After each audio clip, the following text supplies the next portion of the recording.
에레미야 7장은 요시야 왕의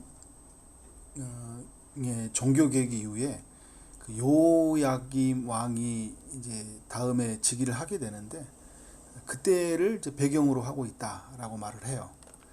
요시야 왕 때 율법책을 발견하고 난 이후에 대대적인 종교 계획을 추진을 하죠. 우상을 제거하고 하나님과 언약을 다시 세우고 유월절을 지키는 그런 일들이 일어납니다. 그러나 유다의 이 문제는 우상을 제거하는 데 있지 않아요. 이미 사람들의 마음에 하나님이 많이 멀어져 있었어요. 요시야와 사람들만 어떤 일시적이었던 것 같아요. 그리고 전체를 바꾸지 못하는 어떤 부분적이었지 않나. 마음이 하나님과 많이 멀어져 있는 그런 시기였거든요. 요시야의 종교개혁 그 이후에 보니까 언제 그러냐는 듯이 사람들이 다시 죄에 빠져요.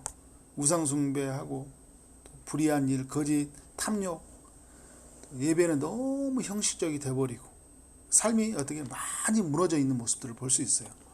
에레미야 7장은 많은 것이 무너져 있는 그 남유다 백성들의 모습들, 요시야 왕 이후의 그 이야기들을 우리에게 들려주고 있습니다. 첫 번째는 삶이 형편없이 무너져 있어요. 1절부터 4절까지의 내용은 성전에 예배드리러 오는 모습을 보여주거든요. 하나님은 에레미야를 통해서 성전에 들어오는 자들을 향해 이제 이런 말을 외쳐요. 이제 3절에 보니까 이제 2절에 보면 예배하러 이문으로 들어가는 유다 사람들아 라고 외치죠. 3절에 보니까 하나님께서 이와 같이 말씀하시되 너희 길과 행위를 바르게 하라. 그리하면 내가 너희로 이곳에 살게 하리라. 너희 길과 행위, 어떤 우리의 삶의 방향과 방법이라고 할 수 있어요. 우리의 방향이 어떻게 해요? 바르게 살아야 되잖아요. 바른 방향으로 가야 돼요. 삶의 방법이 어떻게 해요? 바라야 돼요. 오늘 지금 이 사람들을 향해 성전에 예배드리러 왔는데 이 사람들을 향해 길과 행위를 바르게 한다는 이야기는 뭐냐면 방향도 삶을 향한 방법도 많이 잘못되어 있다라는 거예요. 자, 5절부터 6절까지 하나님이 7절까지 하나님이 주신 말씀인데 뭐냐면 너희가 만일 길과 행위를 참으로 바르게 하여 이웃들 사이에 정의를 행하며 이방인과 고아와 과부를 압제하지 아니하며 무지한 자의 피를 이곳에 흘리지 아니하며 다른 신들 뒤를 따라 화를 자초하지 아니하면 7절에 주신 약속이죠. 내가 너희를 이곳에 살게 하리라. 곧 너희 조상의 영원 무궁토록 준 땅이니라. 3절에서도 보면 이곳에 살게 하리라. 그리고 7절에서도 이곳에 살게 한다. 그런데 하나님이 주시는 길과 행위를 바르게 할 때, 말씀대로 살 때, 하나님의 뜻으로 살 때 어떻게 하는 거예요? 이 땅에서 살게 하리라. 이 성전에서 하나님이 어떻게 그들과 함께 한다. 은혜를 주시겠다 이런 말씀이죠. 그런데 여러분 이들이 어떻게 살았습니까? 8절에 보니까 보라 너희가 무익한 거짓말을 의존한도다. 잘못된 방향이죠. 삶에 잘못된 것을 듣고 있어요. 무익한 거짓말을 의존을 해요. 말도 안 되는 말을 붙들고 산다라는 거예요. 그들의 삶은 어떠냐? 너희가 도둑질하며 살인하며 가린하며 간음하며 거짓 맹세하며 바알에게 분향하며 너희가 알지 못하는 다른 신들을 따르면서라고 이야기를 하고 있어요. 그리고 어떻게 하는 거예요? 10절에 보니까 내 이름을 일컫는 바는 이 집에 들어와서 내 앞에 서서 말하기를 우리가 구원을 얻었나이다. 삶을 형편하게 없이 살면서 성전에 와서 우리는 구원받은 사람입니다 라고 이야기를 하고 있다라는 거예요. 삶이 많이 무너져 있죠. 예배는 들어왔는데 삶이 많이 무너져 있다는 거예요. 그런데 여러분 두 번째 이들이 무너져 있던 생각이 뭐냐면 구원에 대한 생각이 많이 무너져 있다는 거예요. 구원에 대한 생각이 무너져 있어요. 그러니까 마음대로 막 살고 오면서 어떻게 한다는 거예요? 나는 구원받은 사람입니다. 이제 이런 자의식이 있다라는 거예요. 여러분 우리가 예수 안에 생각해야 할 때 우리가 이렇게 삶을 살았기 때문에 구원받은 건 아니에요. 그죠? 이런 삶을 사는 근거로 너희가 뭐 이렇게 살았으니까 너 구원받았어. 이렇게 살지 못하니까 구원받지 못하는 건 아니야. 이제 이렇게 우리가 이제 지금 이 신약 시대로 가져온다면 우리가 그렇게 정리할 수 있죠. 그런데 여러분, 우리가 바른 고백은 뭘까요? 하나님께서 우리에게 은혜로 구원해 주시는 것이 너무 크기 때문에 우리의 삶은 소중해, 안 소중해요? 소중한 거예요. 너무 소중한 거예요. 대충 살면 안 되는 거예요. 쉽게 살면 안 되는 거예요. 우상 숭배하고 살면 안 되는 거예요. 거짓말 의존하고 도둑질하고 살인하고 간음하고 알지 못하는 신들을 따르며 사는 것은 안 된다라고 이야기하고 있는 거죠. 근데 이 구원에 대한 생각이 뭐냐면 그냥 마음껏 살면서 난 구원 받았어. 이제 우리가 쉽게 말하면 이제 은혜 폐기론, 그러니까 도덕 폐기론자라고 이야기해요.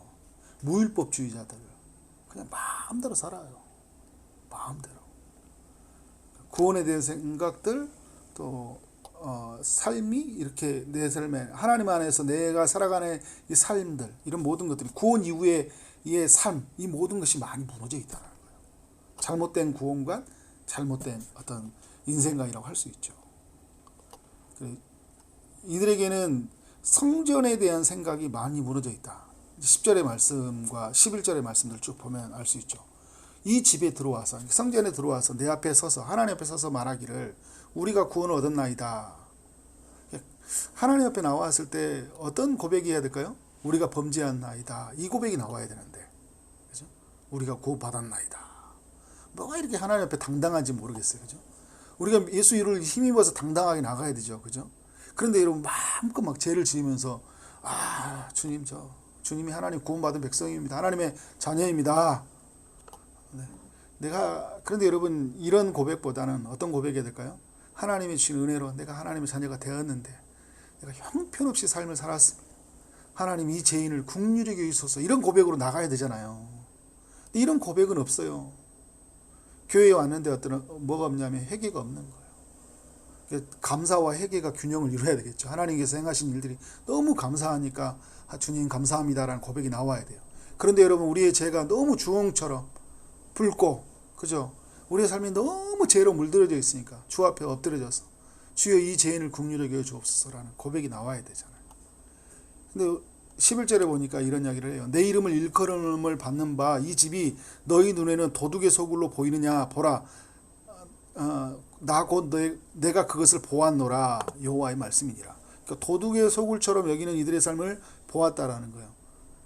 그러니까 이 사람들이 어떤 삶이었냐면 성전 안과요 성전 밖의 삶이 너무 너무 다르다는 거예요. 그러니까 이들이 가지고 있는 생각이 뭐냐면 성전은 하나님이 거하는 곳이고 성전 밖에는 하나님의 임재를 누리지 못하는 곳이 되어버렸거든요. 그래서 성전 안에 들어와서는 하나님 앞에서 예배드리는 것 같지만 성전 밖에서는 어떻게 하는 거예요? 정말 말씀에 상관없이 살아가는 모습들을 보여주는 거예요. 그래서 여러분 4절에서도 이렇게 보면 여호와의 성전이라 여호와의 성전이라 여호와의 성전이라 막 이렇게 이 사람들이 고백하고 나오잖아요. 그런데 어떻게 하고 있어요? 삶은 너무 형편없이 무너져 있는 거예요.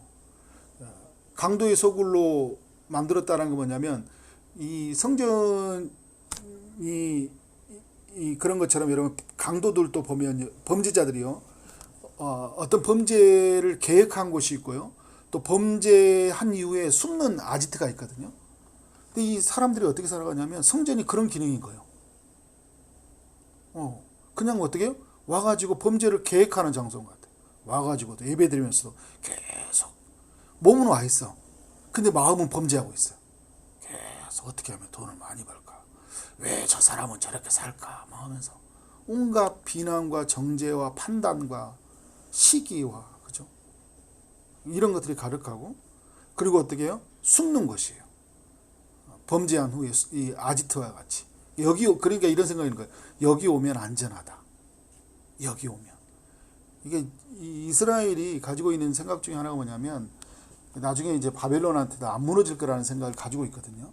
거짓 선지자들은 계속 그들을 잘못된 것들을 심어주면서 뭐냐면 우리는 하나님의 약속받은 사람이다. 할례받은 사람들이다. 그리고 우리는 성전이 있고 율법을 가지고 있는 사람이다. 우리는 할례받은 이런 것 자의식 때문에 우리는 절대 하나님 심판하지 않는다라는 생각을 가지고 있어요. 이게 아니야, 영적인 이걸 아니함이라고 이야기하고 있어요. 근데 여러분 나중에 어떻게 돼요? 성전 이게 무너집니까? 안 무너집니까? 무너져요. 그죠? 성전 무너지고 이미 율법책이 요시야 때 찾았다라는 거 뭐예요? 이미 율법책이 그 나라에 없었다라는 거예요. 많이 무너져 있다니까요. 근데 성전은 건물은 있는데 뭐가 무너져 있어요? 온전한 하나님 앞에 예배하는 삶이 없는 거예요. 성전과 삶이 온전히 유기적으로 이루어져야 되잖아요. 성전에서 예배드리고 그 예배드리는 은혜의 가치가 삶에 적용되어지는 거죠. 그러니까 예배의 연장인 거예요. 이곳에서 행주 중들과 함께 예배드리고, 제가 주일날 예배드리고 나면 꼭 그런 기도를 드려요. 이곳에 함께 예배드리는 것들이 너무 크잖아요. 그죠? 그런데 어떻게 해요? 그 예배의 가치가 삶으로 흘러가야 되잖아요. 이용화되어 있어요. 성전이 뭘로 되어 있어요? 도둑의 소굴로, 강도의 소굴이 되어버렸다는 거예요. 이곳에서 숨어 있으면 어떻게 괜찮다라는 그런 어떤 잘못된 생각들. 철저히 이곳이 하나님을 예배하는 곳, 또 죄에 빠져 있는 이곳을 회개하면서 하나님의 용서를 구하고 은혜를 덧입는 공간이 되지 못하고, 또 범죄를 계획하는, 죄가 해결되지 못하니까 어떻게 해요? 또 다른 죄를 짓는 공간이 돼버리는 거죠. 무엇보다 이들은요, 이 12절 이하의 쭉 말씀을 보면 하나님과의 관계가 많이 무너져 있다. 그러니까 결국 왜 삶이 이렇게 이 모양이 됐냐? 하나님과 관계가 무너져 있는 거예요. 13절의 말씀이 보니까 이런 이야기 하잖아요. 12절도 그 실로에서 그때 성막이 있었거든요. 성막이 있다고 해서 하나님이 그들을 보여준 게 아니에요. 죄가 해결되지 않으면 하나님이 그곳에 임재할 수가 없어요. 근데 그 이야기를 해주면서 13절 이야기를 해요. 이제 너희가 이 모든 일을 행하였으면 내가 너희에게 말하되 새벽부터 부지런히 말하여도 듣지 아니하고, 일찍부터 말하여서 듣지 아니하고, 너희를 불러도 대답하지 아니하는 거예요. 그러니까 우리가 여러분 새벽에 나오신 분들 너무 귀한데 우리에게 또 하나님께서 주시는 음성이 될 수 있는 거죠. 그죠? 우리가 하나님 앞에 회개함이 없고 또 우리의 삶이 너무 무너져 있는데, 근데 우리가 결국은 뭐냐면 하나님이 계속 말씀을 했는데 우리가 듣지 않은 거예요. 그게 무슨 말이냐면 오늘 죄를 멈춰라. 이제 그 삶으로부터 너 안에 있는 우상들을 따르지 말고 정말 하나님의 말씀 앞에 서라고 계속 말하여도 내가 듣고 싶은 것만 듣고요. 1호의 소리, 뭐 다른 소리를 듣고 싶은 거 들어도 죄를 해결하라는 하나님의 음성을 듣지를 못하는 거예요. 그러니까 너희를 불러도 대답하지 아니한다. 이렇게 이야기하고 있어요. 이 시대에 우리를 향한 예침이기도 하지만 그 요시야 왕 이후의 때는 너무 심각하게 죄를 범하고 있으니까 하나님이 계속 말씀을 전하는데요. 제가 어제도 말씀을 드렸던 것처럼 귀가 할례받지 못하니까요. 듣지를 못해요. 하나님의 음성이 들려오지를 못해요. 그러니까 삶의 기도를 보면 알아요. 회개의 기도가 없어요.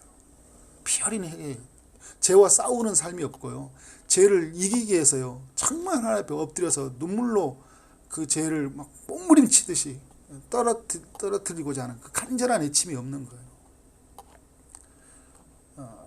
이들의 하나님과의 관계가 너무 많이 무너져 있는 거잖아요. 나중에 16절에 이렇게 이제 그러면서 북이스라엘의 이야기를 해주면서 선지자에게, 예레미야 선지자에게 이런 이야기예요. 너는 이 백성을 위하여 기도하지 말라. 기도하지 말래요.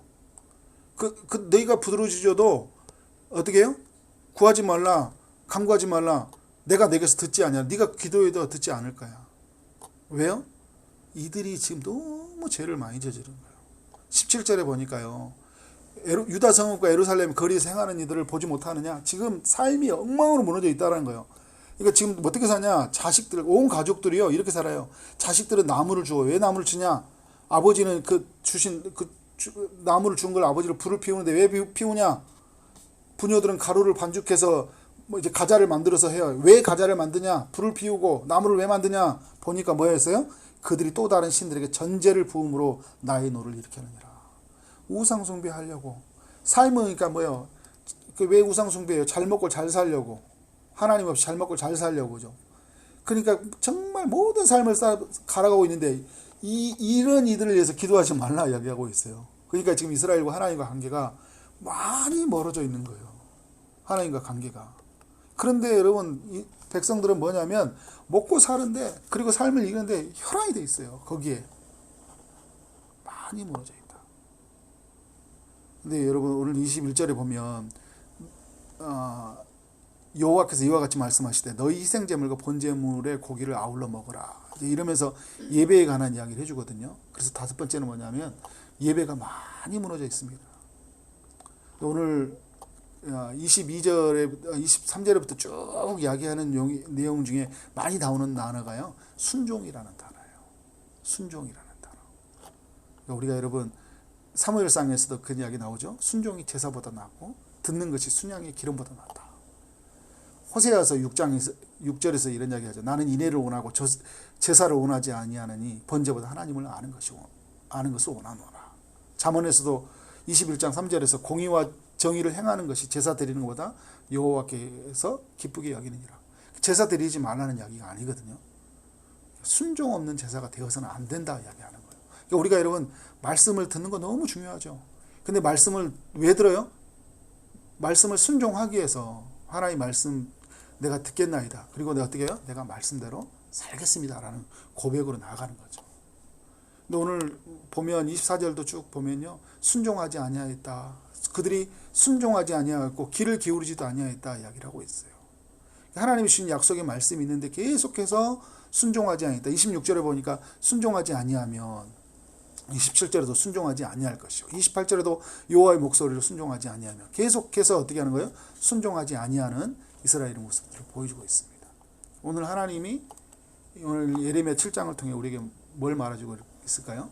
너희도 무너진 것이 있지 않냐라는 거예요. 너희도 하나님 앞에서 온전치 못함이 있지 않냐. 너희도 교회 왕과 교회 밖의 모습이 다른 모습이 있지 않냐. 너희도 하나님과 우리의 관계가, 나와 너희의 관계가 큰 가로막는 이 벽에 있어서 하나님의 것으로 누리지 못하고 하나님의 음성을 듣지 못하고 그 풍성한 것들을 경험하지 못하는 그런 큰 벽이 있지 않냐. 이 모든 벽을 허물 수 있는 길은 뭘까요, 여러분? 하나님 앞에 온전하게 회개하고 나가는 거예요. 예레미야서를 대한다라는 것은요, 저는 항상 선지서를 대할 때 제 마음속에 주시는 그 딱 한 단어가 있어요. 회개. 왜 우리가 이때 예레미야서를 읽을까? 우리 안에서 이 이스라엘 백성들의 모습은 있지 않는가? 그러니까 우리가 해야 될 일은 뭐예요? 철저하게 하나님 앞에 회개하는 거예요. 그래서 우리가 하나님과의 온전한 관계, 하나님과 친밀한 관계, 예배 속에 주시는 풍성하게 은혜를 누리는 그런 관계가 되어지기를 주님의 이름으로 축원합니다. 아멘.